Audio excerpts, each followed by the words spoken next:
The mother who demands one's toes. The faithful heretic. Karcist Halyna Ieva. Karcist Halyna Ieva is one of the archons of Grand Karcist Ion. She fought countless battles in the name of the Grand Sarkomancer. She is regarded with contempt even across the Sarkic groups. There is no report in the SCP database of Leva. However, the Wanderer's Library has several scrolls mentioning her. This video will be a reading through these scrolls. The very beginning of the scroll, it gives us the titles of Karcist Halyna Ieva. They are the Scourge of Iron, the Mother who demands one's toes, the Flesh that ate, Subversion of mechanical expectations, and the Faithful Heretic. Then the scroll reads, of all the sick playthings of the archons, perhaps none can compare to the tragedy of Karcist Halyna Ieva, leader of Nalka who conquered what is now modern-day Iran. O great Jalakara, how mighty her hawkhost was! It was said that she herself commanded 70 score twisted creations of vile flesh. Loyal only to Ieva and the Grand Karcist himself, as she tore across Asia Minor from Miletus to Troy during the Great War of Flesh and Bronze. Mentioning Eva's name is taboo amongst the devout, who fear she will haunt them afterwards.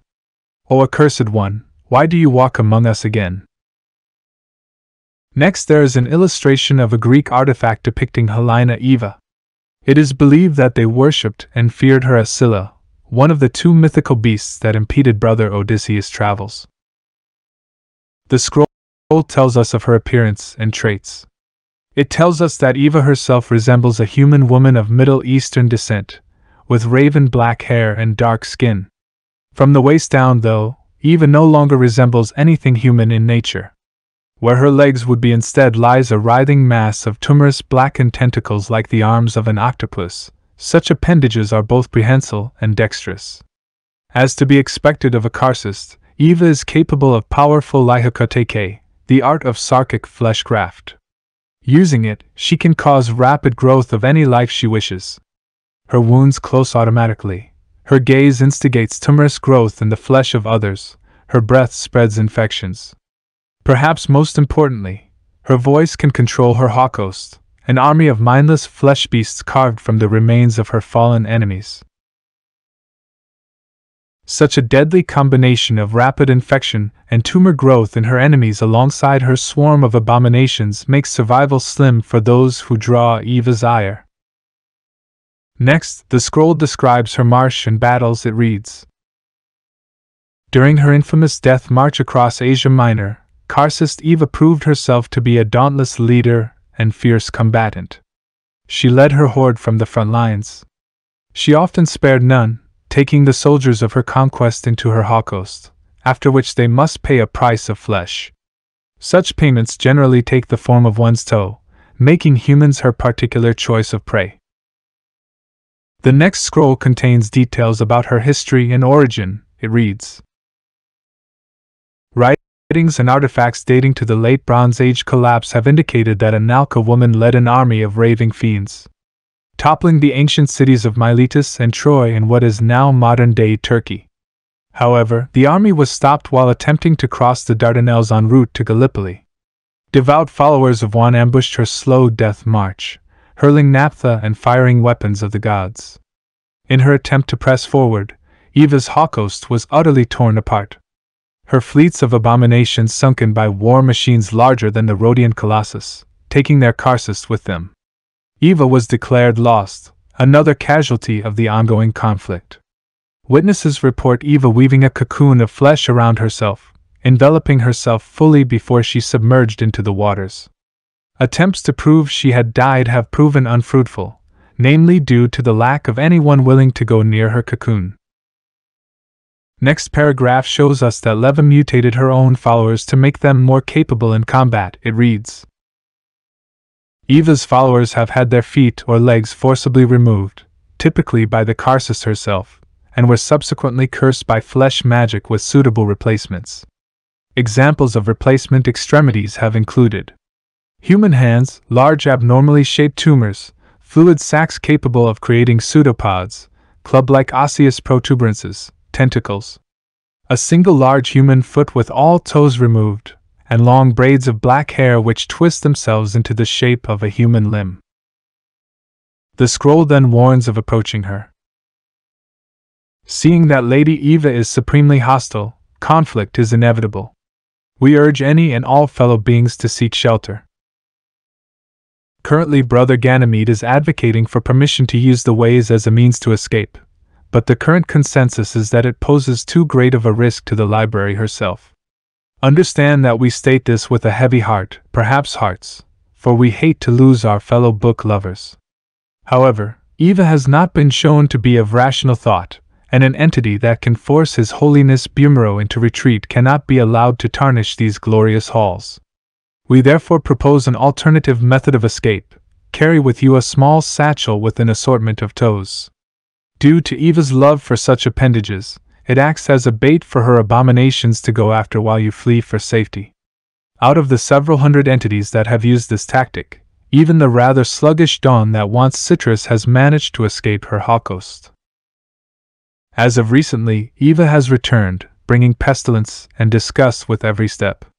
Currently, Hand and the Devout are working together to halt, or at least impede, her progress. Representing His Holiness Bumero, leader of the Broken Church, is Alabaster Stalsbeard, a thaumaturgist specializing in manipulating metal. Representing the Hand and all her branches is Ganymede, a lich who teaches magic to developing mages. With luck, we hope that we can convince the jailers and even the book burners to set aside their feuds with us to counter this indomitable foe, but only time will tell. The next scroll contains testimony of few who encountered her. The first testimony is of Alabaster Stalsbeard, representative of the Church of the Broken God. It reads, O Mechane, when he smited the Sarkics and halted their progress, how we hoped their conquests would end. Instead, this madwoman remained, aided by the despotic archons even the Sarkics condemned. A heretic to her kind, and a plague upon us all, why could we not be done with her? Yet I pray that thee in thy broken state will bless us, giving us the conviction to hold her off and willpower to not vomit immediately. Next we find an excerpt from a Mechanite soldier's journal, dated to the First War of the Flesh. It reads, And thus the abominable one descends on our neighbor Troy, civilians and soldiers alike running as fortress walls collapse, flesh beasts howling as naphtha is desperately hurled. Scores of abominations trample screaming children, clouds of malaise waft among survivors. O one, is this the end?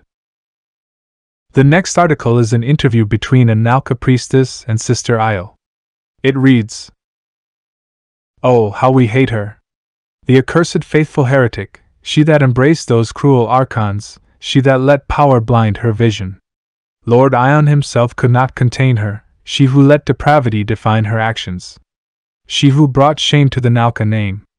We are honorable warriors, aiming to purge the world of the injustices we suffered under the damnable Davites. Yet she herself enslaves others. How can we justify our glorious empire when such despotic inquisitors as her exist? Last testimony is the words of Karcist Halyna Ieva herself. It reads, One of the first things that children learn is equivalence. If a girl dares hurt someone, she gets punished.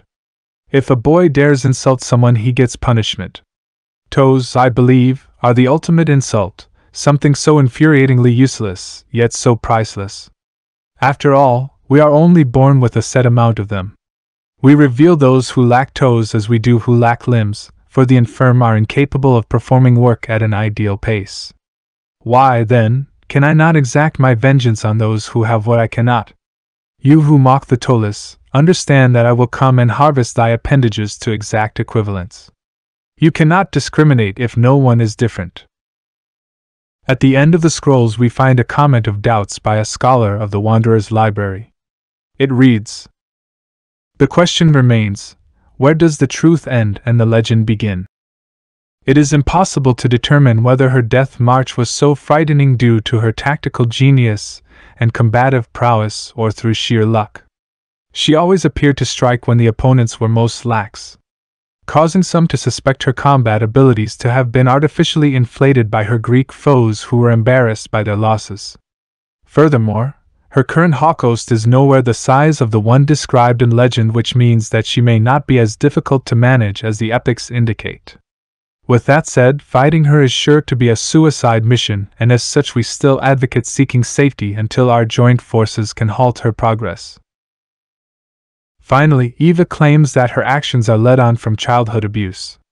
But there are no records that show Eva having ever been severely mistreated in this manner, save the typical slave treatment she endured under the diva. Whether this acts as a means to justify her conquest, or was covered up in a devout smear campaign, remains to be seen.